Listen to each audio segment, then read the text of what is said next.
अज इस्लाम कमजोर बणियो बीठो आ। अज मुसलमान दुनिया भर में बज़ाहिर हिकड़ी एड़ी नहज ते पहुतल आ जिते मुसलमान के इज्जत जी निगाह सां नथो ॾिठो वञे, मुसलमान के कदर जी निगाह सां नथो ॾिठो वञे। जेकॾहिं मां हीअं चवां त अॼु इस्लाम कमज़ोर आ ऐं अॼु मुसलमान ज़लील आ त इन में ॿी का राय न हूंदी। दुनिया भर में हर जगह ते अॼु मुसलमान जे मथां ज़ुल्म थी रहियो आ, मुसलमान जे मथां तशद्दुद थी रहियो आ, मुसलमान जो बेपनाह क़त्ल आम थी रहियो आ, मुसलमान जो खून पानी वांगुरु वही रहियो आ। अॼु मुसलमानों जरा असां इन शइ ते गौर कयो आहे, असां इन शइ जे तरफ़ सोचियो आहे त अॼु इस्लाम जे कमज़ोरीअ जो सबब छा आहे, अॼु मुसलमाननि जे ज़िल्लत रुसवाई क़त्ल जो सबब छा आहे।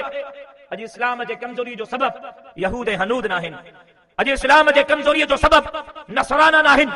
जेकॾहिं तव्हांजे ज़हन में इहो जवाब आहे त इहो जवाब ठीकु आहे, कुझु जगह ताईं ठीकु आहे, लेकिन उन बाहि बरंदड़ बाहि मुसलमाननि जे ख़िलाफ़, इस्लाम जे ख़िलाफ़ बरंदड़ बाहि जी ईंधन बरंदड़ बाहि में काठियुनि जो किरदार अगरि अदा कयो आहे त असां मुसलमान पाण अदा कयो आहे। अॼु उन बाहि जूं काठियूं असां पाण आहियूं। अॼु इस्लाम जे कमज़ोरीअ जो सबब असां मुसलमान पाण आहियूं। अॼु दुनिया भर में मुसलमाननि जे ज़िल्लत रुसवाई ऐं ख़्वारीअ जो सबब असां मुसलमान पाण आहियूं।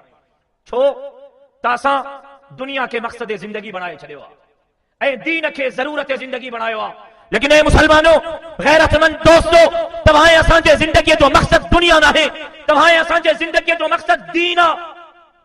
लेकिन हाय अफ़सोस जो अॼु असां पंहिंजनि ज़िंदगियुनि जो महवर दुनिया खे बणायो आहे, अॼु असां पंहिंजे ज़िंदगियुनि जो मक़सद दुनिया खे बणायो आहे। दीन असांजे लाइ ज़रूरत ज़िंदगीअ जो जी हैसियत थी रखे। पंहिंजी ज़िंदगीअ ते नज़र कयूं, पंहिंजे घर जे ज़िंदगीअ ते नज़र कयूं, पंहिंजनि बच्चनि जी ज़िंदगीअ ते नज़र कयूं त असांजो हर उथंदड़ क़दम, असांजो हर खजंदड़ क़दम अंग्रेज़ जी पैरवीअ ते आहे। ॿार खे स्कूल में दाख़िल कराइणो आहे, साईं बहितरीन अंग्रेज़ जो स्कूल हुजे, को एजुकेशन हुजे, जाते फर अंग्रेज़ी मुंहिंजो ॿार ॻाल्हाए सघे। 50,000 ख़र्च अचे त बि कंदुसि, 10,000 ख़र्च अचे त बि कंदुसि, 50,000 ख़र्च अचे त बि कंदुसि। पंहिंजे पुट खे अंग्रेज़ जी तालीम ॾियाणी आहे। लेकिन ए मुसलमानों, तव्हां असांजे ज़िंदगीअ जो मक़सद अंग्रेज़ जी तालीम न हुई, न आहे, न रहंदी। तुंहिंजे ऐं मुंहिंजे ज़िंदगीअ जो मक़सद क़ुरान हुयो, क़ुरान आहे ऐं क़ुरान रहंदो। अॼु इस्लाम जे कमज़ोरीअ जो सबब इहो आहे जो असां पंहिंजो पाण खे, पंहिंजनि बच्चनि खे क़ुरान खां परे कयो आहे, दीन खां परे कयो आहे, दीन जे तालीम खां परे कयो आहे। अॼु असां पंहिंजनि बच्चनि खे जेकी तालीम ॾिनी आहे, जेको तमदुन ॾिनो आहे, जेको कल्चर ॾिनो आहे, जेकी तहज़ीब ॾिनी आहे, उहा इस्लामी तहज़ीब ऐं कल्चर न आहे, उहा अंग्रेज़ जी तहज़ीब ऐं कल्चर आहे। नारे तकबीर, शान क़ुरान। आख़िर असां जॾहिं पंहिंजे ज़िंदगीअ जो महवर, पंहिंजे ज़िंदगीअ जो मक़सद दुनिया खे बणायोसीं त पोइ यकीनन जंहिं नहज ते गाॾी हलंदी, जंहिं रस्ते ते गाॾी हलंदी त मक़सद बि उहो हासिल थींदो।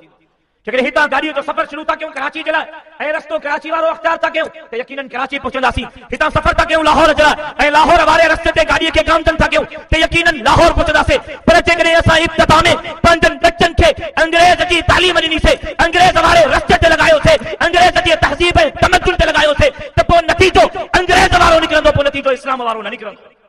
पोइ यकीनन इस्लाम कमज़ोर थींदो, पोइ यकीनन मुसलमान ज़लील थींदो। तव्हां असांजे ज़िंदगियुनि जो महवर दीन आहे।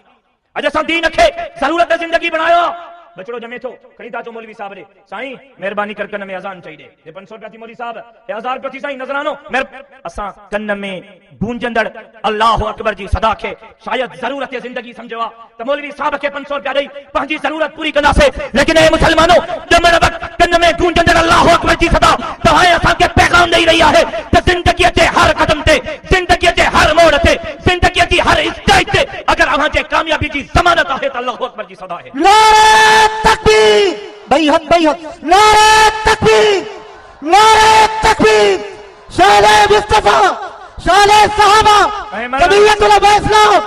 ऐं मरण वक़्त जनाज़े जे मथां जनाज़े जे मथां गूंजंदड़ अल्लाह अकबर जी सदा। अॼु असांजो पीउ फोत थी वियो, अॼु असांजो भाउ फोत थी वियो, अॼु असांजी अमर फोत थी वई।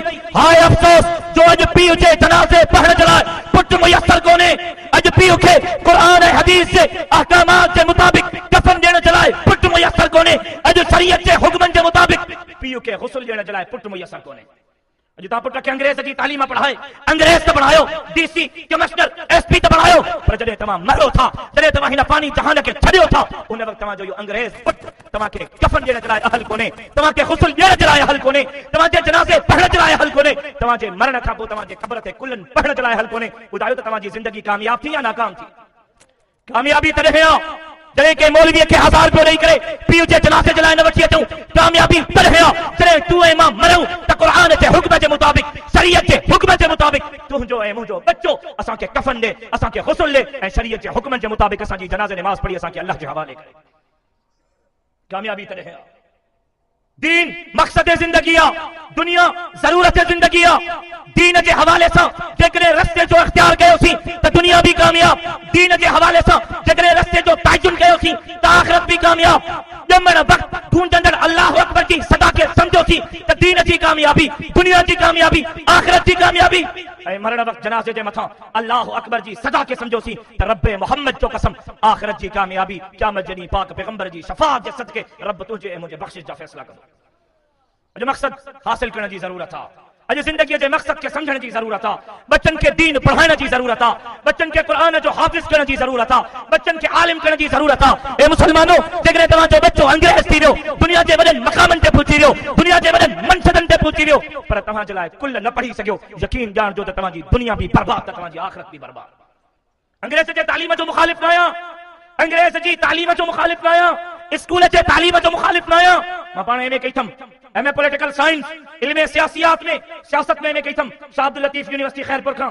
लेकिन अॼु अल्लाह जेकी इज्जत ॾिनी आहे उहा एमए जे करे नाहे ॾिनी, दाढ़ी ऐं पटके जे करे ॾिनी आहे। मुंहिंजे शहीद वालिद भी एमबीबीएस कई, एमबीबीएस डॉक्टर हा, लेकिन मुंहिंजे शहीद वालिद खे अल्लाह एमबीबीएस थियण जे करे, अंग्रेजी पढ़ण जे करे मक़ाम न ॾिनो, अल्लाह दीन जे करे मक़ाम ॾिनो। ए मुसलमानो, जेकॾहिं चाहियो था त तव्हांजे बच्चन खे मनसब मिले, जेकॾहिं चाहियो था तव्हांजे बच्चन खे वक़ार मिले, जेकॾहिं चाहियो था तव्हांजे बच्चन खे इज्जत मिले, अल्लाह उन्हनि जो मर्तबो दुनिया में भी बुलंद करे, अल्लाह उन्हनि जो मर्तबो आख़िरत में भी बुलंद करे, त पोइ तव्हांखे अंग्रेज़ जी तालीम खे छॾे करे दीन जे तालीम जे तरफ़ रुजू करणो पवंदो। अंग्रेज़ जी तालीम जी ज़रूरत आहे, मञूं था। स्कूल में पढ़ण जी ज़रूरत आहे, मञूं था। लेकिन एतिरी ज़रूरत आहे जीअं वॉशरूम में क़ज़ाए हाजत पूरे करण खां पोइ पाणीअ जी ज़रूरत पवंदी आहे, बस एतिरी। वॉशरूम में क़ज़ाए हाजत पूरे करण खां पोइ पाणीअ जी ज़रूरत पवंदी आहे। अब छो पवंदी आहे? गलाज़त खे साफ़ करण जे लाइ, त गंदगी साफ़ थिए। अंग्रेज़ी पढ़ो, अंग्रेज़ीअ खे सम्झो, अंग्रेज़ी तालीम हासिल कयो, इन जे लाइ त इन्हनि दीन जे दुश्मननि, इस्लाम जे दुश्मननि, ज़ालिमनि, जाबिरनि, दीन जे गद्दारनि सां उन्हनि जे ज़बान में, उन्हनि जे तरीक़े जे मुताबिक़ मुक़ाबलो करे, इन गलाज़त खे दूर करे, इन इरादो त कयो बच्चन के दीन जी तालीम पढ़ाए भी, बच्चन के दीनदार कबो, बच्चन के आलिम कबो, बच्चन के दीन जी तालीम पढ़ाए भी, बच्चन के दीनदार कबो, बच्चन के आलिम कबो। जेतिरो ख़र्च बच्चन ते 50,000, 5 लख रुपयो यूनिवर्सिटी कॉलेजन में कयो था, मुफ्त में ॿार तव्हांखे मदरसा पढ़ाए था ॾियनि। वो जेको नाकारो हूंदो वठंदो वेंदो, तव्हांखे बि हथ खां वठी जन्नत में तव्हांजे दाख़िला जे लाइ फ़ैसिला कंदो। मां जेको चयुमि अल्लाह से मंज़ूर मक़बूल फरमाए। वमा अलैना इल्लल बलाग।